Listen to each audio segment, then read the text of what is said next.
Subscribe to our YouTube channel and press the bell icon.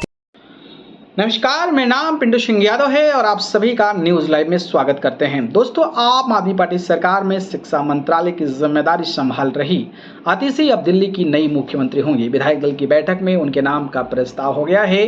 Arvind Kejriwal ने इस नाम को पेश किया है। उनके नाम के प्रस्ताव का सर्वसम्मति से पास कर दिया गया है और अरविंद केजरीवाल राजभवन जाकर राज्यपाल को अपना इस्तीफा भी दे दिया है। सुषमा स्वराज और शीला दीक्षित के बाद दिल्ली की तीसरी महिला मुख्यमंत्री होगी। तो आइए जानते हैं कि दिल्ली की होने वाली मुख्यमंत्री आतिशी कितने करोड़ की मालिक हैं। जी हाँ, आतिशी के मुख्यमंत्री के तौर पर आतिशी की ताजापोशी होने वाला है। उन्होंने साल 2020 में कालकाजी साउथ से चुनाव लड़ा था और इसमें जीत दर्ज की थी। उस समय चुनावी हलफनामे में अपनी नेट वर्थ से जुड़ी जानकारी दी थी। चुनाव आयोग में दिए गए हलफनामे के अनुसार आतिशी की कुल 1.41 करोड़ रुपए की संपत्ति है। इसके अलावा उनके पति के पास 81.42 लाख रुपए की संपत्ति है। उन्होंने चुनावी हलफनामे में यह जानकारी दी थी कि उनके पास घर और गाड़ी कुछ भी नहीं है।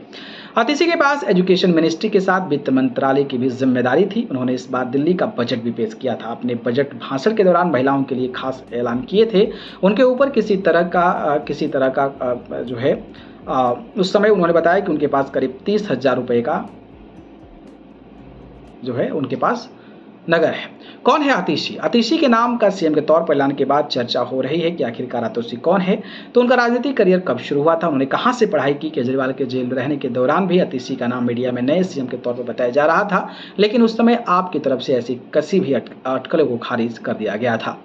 आप नेता आतिशी का जन्म 8 जून 1981 को विजय सिंह और तृप्ता वाही के घर में हुआ था। उनकी पढ़ाई नई दिल्ली स्थित स्प्रिंगल स्कूल में हुई थी। उन्होंने हिस्ट्री में ग्रेजुएशन ड्यू के सेंट स्टीफन कॉलेज से किया है। इसके बाद उन्होंने पीजी ऑक्सफोर्ड यूनिवर्सिटी से किया है। दिल्ली की होने वाली नई मुख्यमंत्री राजनीतिक सफर की शुरुआत आम आदमी पार्टी से हुई। वह 2013 के दिल्ली विधानसभा चुनाव के लिए बनाई गई पार्टी की मैनिफेस्टो ड्राफ्टिंग कमेटी की मेंबर थी। इसके बाद वह पार्टी की प्रवक्ता भी रही थी। लोकसभा चुनाव भी लड़ी थी, लेकिन वो हार गई थी।